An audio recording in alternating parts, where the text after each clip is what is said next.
Just hanging by a thread. I like to make myself believe. I just love the song. Welcome back. Listening to Home Wizards. Cindy Dole here every Saturday from 2 to 4, where we love to help you improve your home and improve your life. And that's what Billy Derian does all the time on the DIY Network, the show Extra Yardage. We're just getting to the good part about that front yard, and then we're going to head to the backyard, too. But do you think that most people struggle with their front yard? You know, I do. And I think most people struggle with the front yard because they know that they're out to impress everybody. It's not private space. It's not like your bathroom or even your backyard. You know people are driving by. You know the neighbors are going to be passing judgment. So I think there's that fine line between wanting to impress and still appeasing yourself and keeping within budget. The word budget always comes up in design, or it should. So I think that's really the most difficult aspect of your outdoor design is the front yard. I think that we should impress ourselves first. You know, I mean, too often with our homes, you know, designers are always telling me, interior designers say that we put off the most important space inside our home, and that's the bedroom, where we rest and get nourished and are refreshed for the next day. But yet we want to impress everybody so much that we focus on that magnificent kitchen or that magnificent living room, or look at my home theater, you know, which is all cool because we want and need those things. But then we put off that bedroom, and it's like a junk area where we have some workout machines and dirty laundry and things like that. So I hope that we don't put ourselves off too much for the front yard as well. You know what I mean? I think that it can be very soothing to come home to a great front yard. Right. Not only soothing, but it's almost like the old adage with a date. You know, your impression when you see somebody you're attracted to, it's the first 30 seconds. Yeah. I think people are going to draw an opinion of you when they walk up to your front door or even before on the sidewalk. They're going to say, see ya. Well, they're gonna draw an opinion of, you know, do you take care of stuff? You know, are you a neglectful person? Are you sloppy? Are you piggy? You know, and I think that it's a really important impression to make instantly before people show up. Yeah. All right. Well, as we talked a bit about the driveway, what are some of the other things what are some cool materials as we extend from the driveway? Now we're walking closer to the front yard. Some other things, whether it's a pathway or a water feature, because I know you've worked with all of that, to think about, to kind of up our game. Well, I think, you know, you're talking about friendly and welcoming. Yeah. I think too many people neglect the pathway from the sidewalk up to the front door. You see all these, you know, left or right hand turn 90-degree dogleg L walkways off the driveway. Well, it's not as comfortable to come off of a driveway because very few people are going to park in your driveway like guests or a party. So I really think that it's important to start from the sidewalk. Look where your front door is and either make a beeline, you know, visually from the sidewalk to your door, or curvy or slight angles. But that's welcoming. It says, hey, come off the walkway, park on the street, and come straight up to my door. And having said that, I also think that people make their walkways too wide. And why do I say that? Because wide walkways make things look short and stumpy, like me. I should be 6'4" and I'm not. But if you narrow it up, a 5-foot walkway, for instance, is too wide, and you see lots of 5-foot walkways. A 3.5 to 4-foot walkway is a comfortable walkway, and it'll give it an extension or depth to the front yard. It'll make it feel like a longer jaunt to the front yard, and it always makes it feel more expensive. Materials, again, it's going to matter what the facade of your house is. Right. You want to be consistent with the architecture. You have to be consistent with the architecture and not be too expensive. And, you know, safety. Listen, there is a little bit of liability in your front yard because people who aren't, you know, welcomed with an invitation to a party are going to sometimes come to your front door. You have to make sure there's things they're not going to trip on, or heels get caught in, or they're going to fall on their face, or kids, you know, coming up selling cookies.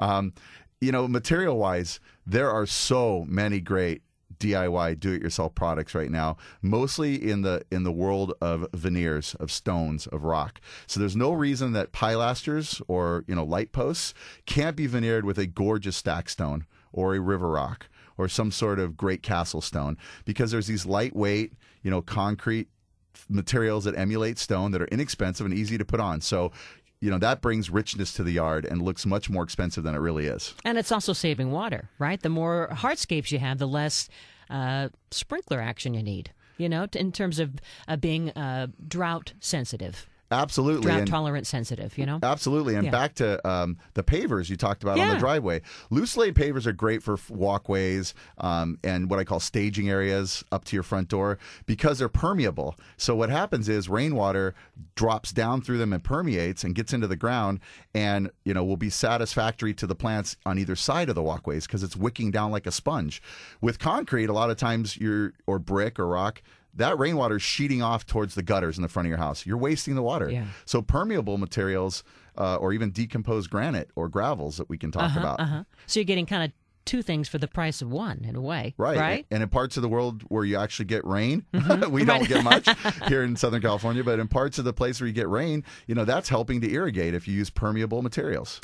What about grass? A lot of people are thinking about ditching the lawn. Others still think, hey, it's kind of the stereotypical perfect American home, with the picket white fence and all that. Are you seeing some of that on the show? People wanting to make some changes and not have to worry about mowing it, not have to lose, all that water, or maybe an artificial grass, because that's come a long way. It has, and I'll speak to both of those Yeah. because the thing is, people are going to have a hard time getting me off of real grass and sod because there's nothing like the smell of fresh cut grass. It brings back our childhood when you were forced to go out there with the push mower. Allergies or not, that's a personal story, an inside joke. But there's nothing like real grass. It keeps the areas cool. It smells beautiful. And the biggest problem with water conservation is sprinkler placement.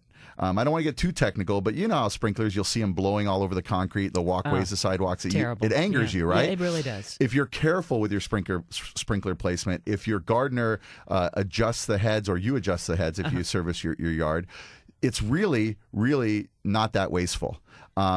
Now, for large areas, artificial grass, which you mentioned, is amazing and has come a long way. They've got stuff that you can't tell it's fake until you go up. It's like a good toupee. You don't know it's fake till you go pull on it. I mean, some of them, they almost have like a morning dew. Right. On the actual blades of this faux grass. And it's fluffy and different types, and it's really a miracle, I think. Well, I think the same technology that they brought to artificial Christmas trees, Yes. where they got Yes. 4 or 5 different Right. densities of blade, have Right. come to that almost, it's like weaving carpet. Here's what I don't like about it, and I apologize to all the suppliers of extra yardage. We have synthetic grass suppliers who do help us out. Here's what I don't like. It's extremely hot. If you can imagine putting a plastic trash bag in the sun all day and walking on it. I didn't think about that. It's extremely hot because it is a polyvinyl or plastic product. So although it has all the good things, to me, the fact that you can't walk on it in the summer really? months, Like it'll burn your foot almost. it huh? will burn your feet. And again, I apologize, synthetic lawn companies, but in areas where you're not walking on it, where Well, it's purely aesthetic, right, where okay. it might be a small island of grass or a Good freeform idea, area, yeah. it's fine and it's great. Or putting greens, things like that. Popular. But for your backyard, which we're gonna, I know, Yep. mosey through the Yep, gate yep. and get in the yard. Yep. I don't think it's great for places that you're really going to interact with your turf. All right. What about water features? Because that's something that we so enjoy. In our front entry, you are welcomed by the sound of this waterfall and our koi pond, and it's something that I can hear throughout our house. We have the windows just slightly open from our dining room, and all the way to the other end to our bedroom, you can still, without any music or TV on, you can hear that sound. So that's your house you're talking about. That's our house. Wow. And so to me, it's all about tapping into the senses. Do you think that a water feature in the front yard, if you're allowed to, is a cool thing to do? I do. And first Yeah. of all, that sounds really tranquil. Yeah, it really is. I want to come over and decompress at your house someday. And the koi come up and say hello. It's Love very it. fun. Yeah. Yeah, water features are phenomenal for the front yard. Again, the sound as you come up, I think that your stress level can drop 5 points from the beginning of the walkway to the Sure. front door if you can walk through some water And noise. the dragonflies are coming in, sipping on the water, and the water lilies. I mean, it's the whole thing. Right, it's going to attract flora, fauna, and everything. Here's the problem. In an area where you have a neighborhood, there's drowning issues for children and safety. Okay. And I hate to be, the bearer of bad news and the devil's advocate, but you got to be careful with standing water that's in ponds. important. That's yeah, important. and it's against code in a lot of places. 12 inches of water, a foot of water or more is against code. But I think even a foot of water is dangerous in an environment where you have a neighborhood. So here's the thing. Pondless water features are really cool. And are you familiar with those? Yes, very much so. Right. So, there's a pit below where the water sits, and you've got some sort of screening material with rock where the water is going underground. Those are amazing, and there's some great videos online on how to build them. I think that if you're going to do a water feature and, you're limited to not making a beautiful koi pond like you have, is the use of pottery and urns is amazing. Using With the trickling water just kind of comes over and shimmers right down the sides. I love comes that. up to the top. Yeah. There's not a lot of big water action. Comes down the sides. It's like an infinity pool, but in an urn. Exactly. That kind of negative look. edge. Yeah. You have visualized it perfectly. And also you see these monolithic pieces of basalt stone where the water squirts out. Yes. Or now, and I'm a big fan of this, round balls of concrete where water comes out of the top or stone in a pondless water feature. Gorgeous. Not expensive. Easy to do. They have kits at home improvement stores, or you can get on some of these pond websites. Mm-hmm. Love that. I mean, and then if you have some outdoor lighting to accentuate that at night, boom. Yeah, that's a given. I mean, you and I know this world, so things seem so obvious. But yeah, you have to uplight you have to uplight big trees. You have to uplight water features. You have to uplight the facade of your house if there's some pretty rock on it. What are the lights you love right now? Because I'm still not a fan of solar outdoor lighting. It's still not quite amped up enough. Man, I'm going to sound like I'm not eco-friendly here okay. Because I don't like artificial grass as much as I should. Yeah. And I can't stand solar lights, and I'll tell you why. Are they kind of wimpy? They're wimpy, and they emit a blue light. Have you noticed really? that? They're not that incandescent white or yellow. Yeah. I don't like them. I don't think they put out enough light. If you're going to use them as pathway lights, to me it always feels like, it's at an airstrip, a runway. Right. It looks like you're going to land an airplane on your front yard. Yes. So I'm not a big fan of them. I know why they exist. I understand they save energy. But the truth is, low voltage lighting doesn't use 10 low voltage lights, use about 4 cents a day, if you run them only at night, and they're always on some sort of timer. So it's really not that expensive to run these incandescent low voltage lights. And I love using outdoor lights in terms of the Christmas lights, I call them, the white lights, and I'll put them on trees, and it still has that California look. Oh, yeah. And have those on timers so that it kind of welcomes, around the citrus tree or around, maybe some of your container plants, just to have that nighttime al fresco kind of a look. Absolutely. Yeah. My kids call those twinkle lights, and I still call them twinkle lights. But there's nothing better than two beautiful pots on either side of your garage with Italian cypress with little white Christmas twinkle lights in them. Exactly. Nothing better. All right. Well, when we come back, we're going to head to the backyard because I know you've got some good ideas and materials to think about. Really getting away in your backyard without blowing the budget. Billy Derian's in the house. Cindy Dole here, Home Wizards, and we're back in just a few.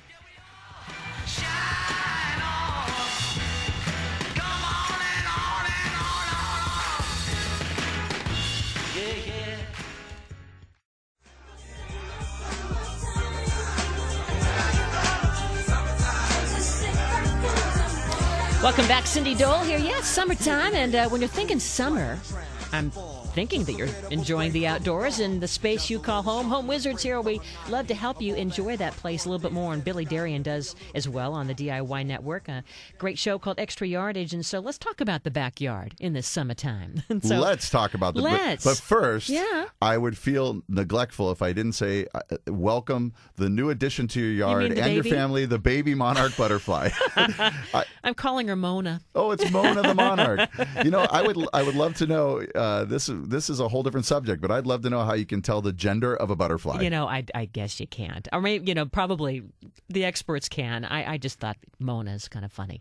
But if you go to the Facebook page, follow Cindy right there. It's we have the evolution right there, the process from the caterpillar to the cocoon. And I wish that I had a live webcam. Everyone's saying, where's the web video? Right. And I haven't figured that out. I mean, how yet. many people you think you've seen butterflies maybe in time lapse on, TV or something, but really seeing one come out's cool. And what a great segue to backyards. To how great it is to plant backyards. It'll attract, I love hummingbirds. Who doesn't? Yes. If you don't love hummingbirds, get off the bus, right? Butterflies, dragonflies you mentioned earlier, shimmering beetles. All of it. All that's good. Flora and fauna. Everything but hornets. Yeah, right. And we don't want wasps. yellow jackets. They have their place in the world, but not in my place.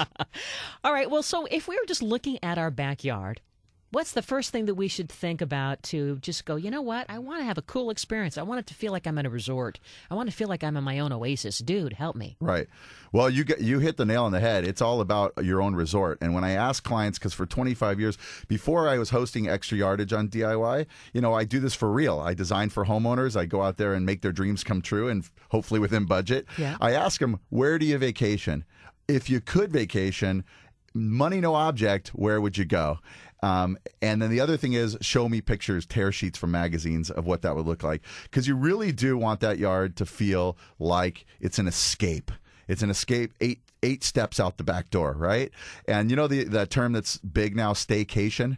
I'm going to take credit for coining it because in the 80s, that slipped out of my mouth once, and the homeowner said to me, that's totally cool, because what I want is a vacation where I stay at home. That's a staycation. So that's what you want in your yard. And you invented the internet, too. Oh, right? Of course, and cars and oxygen. Okay, gotcha. You know, I think it's important, and this is a little obscure, but to stand inside of your house and first look at what you see and what windows. So you're finding your focal points. You know, you're finding your points of view from in the house. Because let's face it, a backyard, you really do spend 80% of the time looking out the windows at it and 20% really interacting with the yard. So stand in the house, see what windows interact with it, and sometimes you can tie the things that are in the room you're standing in, say your formal living room, if you're looking out into the yard, you can tie seamlessly the things in the backyard through colors and materials and that. So first is, where do you vacation? What kind of retreat do you want? What environment do you want? Secondly is, stand inside of that house and see how the two areas are going to be homogeneous. Ooh, a big word. Be homogeneous and work together. So really, it's about not only bringing the inside out, but the outside in. It's kind of a little bit of both, isn't it, right? It is, especially in the states that are great and beautiful like ours and many other states where you can stay outside 250, 300 days out of the year. You have to have a seamless transition between the two. Now, I did touch upon the fact at the beginning where the architecture isn't so important. Yeah, I was going to say, because what if we want Fiji and I'm living in a colonial, right? How do we do that? I say do it. I mean, the backyard is more private. You know, you're not having to be conducive to a certain design style like the front yard so that you don't freak your neighbors out or breach the HOA, the Homeowners Association. I say you really do have to make the backyard personal. It's a private space. So forget the architecture, kind of? I would say kind of forget the architecture, and there are ways you can paint the back of your house or do some stone fascias or veneers on the back of the house that work with the backyard. For instance, let's use colonial again. I said it before. If you have a colonial front yard and everything works with the colonial house, you could have a modern Asian backyard. You really could, because you could take some of those colors, the grays and the blacks, maybe even Chinese red, and you can bring that into the trim in the back of the house and tie it all together. You're not looking at your house from a helicopter where you can see all the elements at one time. Sometimes people say, well, my front yard's not going to match my backyard. I'm like, listen, last time I hovered over my house was never. Yeah. So make the space that you're in. The folks at Google, though, are looking at right, you. Right, Google Earth. The old satellite. Big brother. Exactly. So I really think you need to make that backyard a space where you want to be in it. And you're not trying to impress, you know, the neighbors as much as you would with the front yard. It's me time. It's all about me. Yeah, so like, you know, I've enjoyed I've had a lot of houses. I've had 25 houses because we used to like to fix them up and move because I get bored. I enjoyed some houses that were just tons of grass with perimeter plants and a small shade area. That's it. Simplicity, you know, unwind, and I let the bugs, the birds, the noises, and the sounds, you know, be really, you know. That's your symphony. That's my symphony. Thank you. That's Thank your you Hollywood Bowl. I blanked out. Thank you for filling that in. Right? It's the Hollywood Bowl. It right is a there. Hollywood Bowl. So I let nature, you know, really bring to me all the excitement of the yard. Love that. And sometimes you like that. Well, so we need to kind of, instead of planning our vacation, be thinking and dreaming of a vacation in our head and then looking at how we're going to bring that to our backyard. Right. And how do you live? So maybe go to websites thinking like you're going to go on a vacation and get those images and get those vibes, right? And how do you live? I mean, everybody wants an outdoor cooking space, an outdoor kitchen, but if you're not going to use it, don't waste some money because some people just won't do it. Really? The other thing is fireplaces and fire pits. Gorgeous, right? Love it. What an extravagance. But I got to tell you, 75%, I'm making up the numbers, but a big majority, they don't use them. I'll build on extra yardage, for instance, we'll build a gorgeous Tuscan fireplace. I'll go back to visit and there'll be cobwebs and they never burn a piece of wood. How about the outdoor pizza oven? Well, listen, you know, they may not be making pizza, but they are pretty popular because you can cook a lot. You can cook meat. Yeah. You know, you can make French fries in an outdoor pizza oven. Those are pretty cool. I usually just call them, you know, enclosed outdoor ovens because if you say pizza and they don't want pizza, mentally, they're never going to use the darn thing. So those are pretty cool. And we've done an outdoor pizza oven, and we did what I called a tagine in a Moroccan-inspired yard on extra yardage. All it was a pizza oven, but we called it a tagine. North Now African stuff. It's really fancy. Now it's fancy, much more expensive, and fits the theme. You just added a few extra zeros to it, right? Absolutely, it's all perception in design, as we know. Are you going to upkeep that koi pond? Or are you going to neglect your fish? If not, and you want a pond, throw chlorine tablets in it and have a very clear, pristine type of pond. Without the koi. Of course. There's going to be, and you're not going to expect a lot of great animals to show up. It's going to be more like a little jacuzzi. Yeah. But you have to know how you live and who you are and, what expectations you have for upkeep and management. And you also need to make it, I think, like a series of rooms. We talk about that a lot here on the show. Like, it isn't just one place you plop down and there's a bench and a couple of chairs and that's it. If you can kind of divide it into sections so it becomes almost like a house, but it's outside. There's multiple places and ways where you can experience it. And you know what I mean? Yeah, I know what you mean. Cindy, you are good, because I got to tell you, on Extra Yardage, I talk about zones. I use the word ad nauseum. I say zones. My concept for design, especially on Extra Yardage, because it plays well on TV, that you have a central hub of the yard, almost like a wagon wheel. So you come out of the back doors and you work towards a hub. Right. And then little spokes going off to spaces like the rooms. And I call it zoning. You may have the zone, especially at parties. You need to split people up. How many times have you had 50 people around? Well, it's because of the fights that go on in your yard. yard. Family fights. But I mean, how many times you have 50 people show up for Thanksgiving and they gather around the island in the kitchen? Yeah. I can't stand that. It that. gets claustrophobic. It does. So if you were to zone the yard where somebody who might smoke a cigar, which I don't advocate smoking, but if the cigar smokers are in that corner and they have their own little settee and area to hang out, you're cooking in this space. You're not, smoking out everybody with your chicken smoke. You've got this corner of the yard where maybe there's some speakers and you can just chill. You have a reflecting pond on this other corner. Right. You've got, what else could you have? You have like a shade area where there's just a place to relax and read a book. How about a bocce ball court? How about we just did a horseshoe pit. We did a gentleman's ranch for a guy on Extra Yardage, and he wanted a horseshoe pit, and I couldn't talk him out of it. So we did a really cool DIY-friendly horseshoe pit, and you know what? He uses it more than he uses his fireplace. So you got to really think about zoning, destinations within the yard that people will go to and spread out to. Perfect. Tell everybody how they can find you on the website. On the website. On your website and also the DIY. Okay, mine is billyderian.com. Yeah. And you've got DIY Network. You've got DIYnetwork.com. And there your face is right there, and you can find Extra Yardage. Right, you go to Extra Yardage, and our shows every night. We have a rerun a couple times a week. Tuesday nights, 7:30 Pacific, 10:30 Eastern, Extra Yardage. Be there. My face, making backyard dreams come true. Love it. So fun to have you, Billy. We'll have you back. Thanks, got it? Cindy. Appreciate All right. it. Well, coming up as we segue into our second hour, we're going to talk about how to hire an interior designer. And then I've got 50 ways to spruce up your house for under $50. This is Home Wizard Cindy Dole. Kick it up a notch, would you guys? We're getting started to hour 2.